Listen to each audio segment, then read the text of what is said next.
ધાનેરાની પીએમશ્રી મિશ્ર શાળા નંબર 1 ખાતે રંગોત્સવ કાર્યક્રમ તેમજ 25મો વાર્ષિક મહોત્સવ કાર્યક્રમની ઉત્સાહભેર ઉજવણી કરવામાં આવી। શાળા પરિવાર તેમજ આચાર્ય દ્વારા સુચારુ આયોજન કરવામાં આવ્યું તો મોટી સંખ્યામાં વાલીઓ અને અગ્રણીઓ ઉપસ્થિત રહ્યા। ધાનેરાની મિશ્ર શાળા નંબર 1 જે પીએમ યોજના અંતર્ગત ધાનેરાની પીએમશ્રી મિશ્ર શાળા નંબર 1 બની છે। મિશ્ર શાળા નંબર 1 ખાતે રંગોત્સવ કાર્યક્રમ તેમજ 25મો વાર્ષિક મહોત્સવ ની ધામધૂમથી ઉજવણી કરવામાં આવી છે, જેમાં શાળાના આચાર્ય ગૌરવભાઈ સોલંકી તેમજ સમગ્ર શાળા સ્ટાફ દ્વારા સુચારુ આયોજન કરવામાં આવ્યું છે, જેમાં મુખ્ય મહેમાન તરીકે સંજયભાઈ દવે, બનાસકાંઠા જિલ્લા પ્રાથમિક શિક્ષક સંઘના પ્રમુખ અને ડોક્ટર એમએસ અગ્રવાલ, આરોગ્ય ભારતી ગુજરાત પ્રાંતના અધ્યક્ષ, અતિથિ વિશેષ તરીકે આરવી બોચિયા, ધાનેરા તાલુકા પ્રાથમિક શિક્ષણ અધિકારી તેમજ રમેશભાઈ પ્રજાપતિ, પ્રાગજીભાઈ પટેલ, વીરાભાઈ ચૌધરી સહિત મોટી સંખ્યામાં આગેવાનો, વાલીઓ તેમજ શાળાના બાળકો ઉપસ્થિત રહ્યા હતા। તો બીજી તરફ શાળાના નાના બાળકો દ્વારા વિવિધ સાંસ્કૃતિક કાર્યક્રમો કરી આવનાર મહેમાનોના મન મોહી લીધા હતા અને આવનાર મહેમાનોએ પણ બાળકો ઉપર પ્રોત્સાહિત ઇનામનો વરસાદ કર્યો હતો।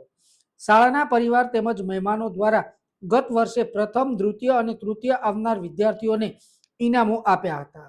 શાળાના આચાર્ય ગૌરવભાઈ સોલંકીએ જણાવ્યું હતું કે અત્યારે સરકારી શાળામાં ખૂબ જ બદલાવ આવી રહ્યો છે, ખાસ કરીને સરકારી પીએમશ્રી શાળાઓમાં તેમજ વિવિધ યોજના અંતર્ગત સરકારી શાળાઓમાં ઘણો બધો વિકાસ થઈ રહ્યો છે।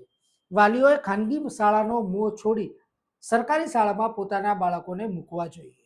આજરોજ અમારી પીએમશ્રી ધાનેરા મિશ્ર શાળા નંબર 1માં જે પીએમશ્રી શાળાઓના જે પોઈન્ટ છે એ અંતર્ગત રંગોત્સવ કાર્યક્રમમાં અને અમારી જે શાળા છે એનો આ 24-25ના વર્ષનો વાર્ષિકોત્સવ કાર્યક્રમનું આયોજન કરેલું હતું, જેમાં તમામ બાળકો, તમામ વર્ગોના બાળકોએ સાંસ્કૃતિક કાર્યક્રમની અંદર એમની પ્રતિભાઓને પરફોર્મન્સ આપ્યું છે। બધા સમાજના તમામ લોકોને અમે અહીં આમંત્રિત કર્યા હતા।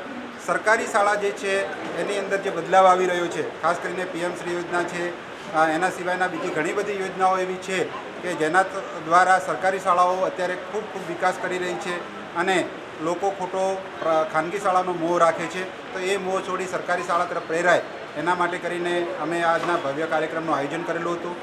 બહુ બધા લોકોએ અમને સાથ સહકાર આપ્યો છે, ઘણું બધું દાન પણ આવ્યું છે અને આજના કાર્યક્રમની અંદર ખૂબ બધા લોકો ઉપસ્થિત રહી સફળ બનાવ્યો, તે બદલ હું આભાર માનું છું। વાદળમાં ચોક તો વિશાળ છે।